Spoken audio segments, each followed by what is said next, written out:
ദിനാവൃത്താന്തം 27 അധ്യായം 1 മുതൽ 34 വരെയുള്ള വാക്യങ്ങൾ. സേനാനായകന്മാർ, ഇസ്രായേലിലെ കുടുംബത്തലവന്മാരുടെയും സഹസ്രാധിപന്മാരുടെയും ശതാധിപന്മാരുടെയും രാജസേവകരുടെയും പേരുവിവരം. 24,000 പേരടങ്ങുന്ന സംഘം ഓരോ മാസവും താമസിച്ച തങ്ങളുടെ നേതാവിന്റെ കീഴിൽ ജോലി ചെയ്തു. 1-ാം മാസം പേരേസ വംശക്കാരനായ സബ്ദലിയേലിന്റെ പുത്രൻ യശോബാമിന്റെ കീഴിൽ 24,000 പേർ സേവനമനുഷ്ഠിച്ചു. 2-ാം മാസം അഹോന്യനായ തോതിയുടെ കീഴിൽ 24,000 പേർ. 3-ാം മാസം പുരോഹിതനായ യോഹാദായുടെ പുത്രൻ ബനായായുടെ കീഴിൽ 24,000 പേർ. 30 പേരിൽ ശക്തന്മാരുടെ നായകനുമായ ബനായ ഇവന്റെ മകൻ അമി സാബാദ് സംഘത്തിന്റെ ചുമതല വഹിച്ചു. 4-ാം മാസത്തിൽ യോവാബിന്റെ സഹോദരൻ അസഹേലിന്റെ കീഴിൽ 24,000 പേർ. അവനുശേഷം മകൻ സെബദിയ സംഘത്തിന്റെ നേതൃത്വം ഏറ്റെടുത്തു. 5-ാം മാസം ഇസ്രാഹാന്യനായ ശംഭൂത്തിന്റെ കീഴിൽ 24,000 പേർ. 6-ാം മാസം തെക്കേ കാവ്യനായ ഇക്കേഷിന്റെ മകൻ ഈരായുടെ കീഴിൽ 24,000 പേർ. 7-ാം മാസം എഫ്രൈം ഗോത്രത്തിന് പോലെ ന്യൂന്യമായ ഹെല്ലൈസിന്റെ കീഴിൽ 24,000 പേർ. 8-ാം മാസം സെറാഹ്യം ഗർജനും കുഷ്യാത്യനുമായ സബേഖായിയുടെ കീഴിൽ 24,000 പേർ. 9-ാം മാസം ബെഞ്ചമിൻ ഗോത്രജനായ അനത്തോത്തിലെ അബി ഏസറിന്റെ കീഴിൽ 24,000 പേർ. 10-ാം മാസം സെഹ്റഹ്യ വംശജനും നെത്തോഫിയഹത്യനുമായ മെഹറിയുടെ കീഴിൽ 24,000 പേർ. 11-ാം മാസം എഫ്രൈം ഗോത്രജനും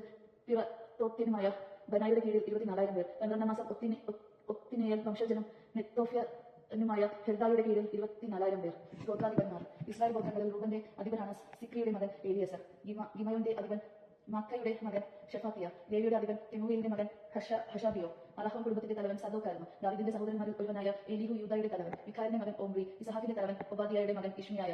സെബൂലിന്റെ തലവൻ അസ്രായേലിന്റെ മകൻ യെറേമോത്ത്. നഫ്താലിയുടെ അധിപൻ അസാസിയുടെ മകൻ ഷോഷായ.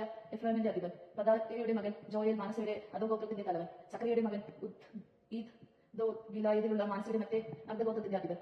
അബ്നേറിന്റെ മകൻ ജാസിയേൽ, ബെഞ്ചമിന്റെ തലവൻ. യഹ്റോമിന്റെ മകൻ അസറേ, ദാന്യന്റെ അധിപൻ. ഇവരാണ് ഇസ്രായേൽ ഗോത്രങ്ങളുടെ അധിപന്മാർ. കർത്താവ് ഇസ്രായേലിലെ ആകാശത്തിലെ നക്ഷത്രങ്ങളെ പോലെ വർദ്ധിപ്പിക്കുമെന്ന് അരുളി ചെയ്തിട്ടുണ്ടായിരുന്നതിനാൽ ദാവീദ് 20 വയസ്സിന് താഴെ ഉള്ളവരുടെ എണ്ണം എടുത്തില്ല. സെരയുടെ മകൻ യോവാബ് ജനസംഖ്യ എടുക്കാൻ ആരംഭിച്ചെങ്കിലും പൂർത്തിയാക്കിയില്ല. എന്നിട്ടും ഇസ്രായേലിനെതിരെ ദൈവകോപമുണ്ടായി. എടുത്ത എണ്ണം ദാവീദിന്റെ ദിനവൃത്ത പുസ്തകത്തിൽ എഴുതിയിട്ടുമില്ല.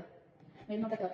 രാജ ഭണ്ഡാരങ്ങളുടെ ചുമതല അഹിയേലിന്റെ മകൻ അസ്മവെത്തിനായിരുന്നു. വലിയ നഗരങ്ങളിലും പട്ടണങ്ങളിലും ഗ്രാമങ്ങളിലുമുള്ള സംഭരണശാലകളും ഗോപുരങ്ങളും ഇയാളുടെ മകൻ ജോനാലിന്റെ ചുമതലയിലായിരുന്നു. ഗലൂബിന്റെ മകൻ എസ്രി കൃഷിക്കാരുടെ മേൽനോട്ടം വഹിച്ചു. റമാത്യനായ ഷിമായി മുന്തിരിത്തോട്ടങ്ങളുടെ ചുമതലയേറ്റു. ഷിമാന്യായ സബ്ദി വീണറകളുടെ ഭരണം നിയന്ത്രിച്ചു.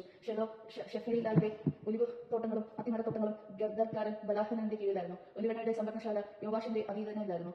ഷാമം മരിച്ചു തുറന്നുള്ള കന്നുകാലികൾ അവിടത്തുകാരൻ ഷിത്രയുടെ സൂക്ഷിപ്പിലായിരുന്നു. താഴ്വരയിലെ കന്നുകാലികൾ അദാലിയുടെ മകൻ ഷഫാത്തിന്റെ കീഴിലും.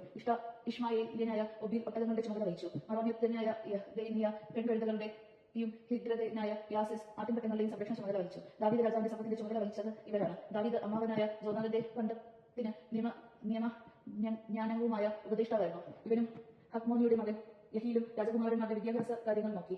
അഹിത്തോഫേൽ രാജാവിന്റെ ഉപദേഷ്ടാവും ആഖ്യനായകനുമായി മിത്രവുമായിരുന്നു. അഹിത്തോഫേലിനു ശേഷം രാജോപദേഷ്ടാക്കളായി ബനായുടെ മകൻ യഹൂദായും അബിയാദേറും സേവനമനുഷ്ഠിച്ചു. യോവാബായിരുന്നു സേനാനായകൻ. ദൈവജനമാണ് നാം കേട്ടത്. നമുക്ക് ദൈവത്തെ സ്തുതിക്കാം. ക്രിസ്ത്യാനിക്ക് സ്തുതി.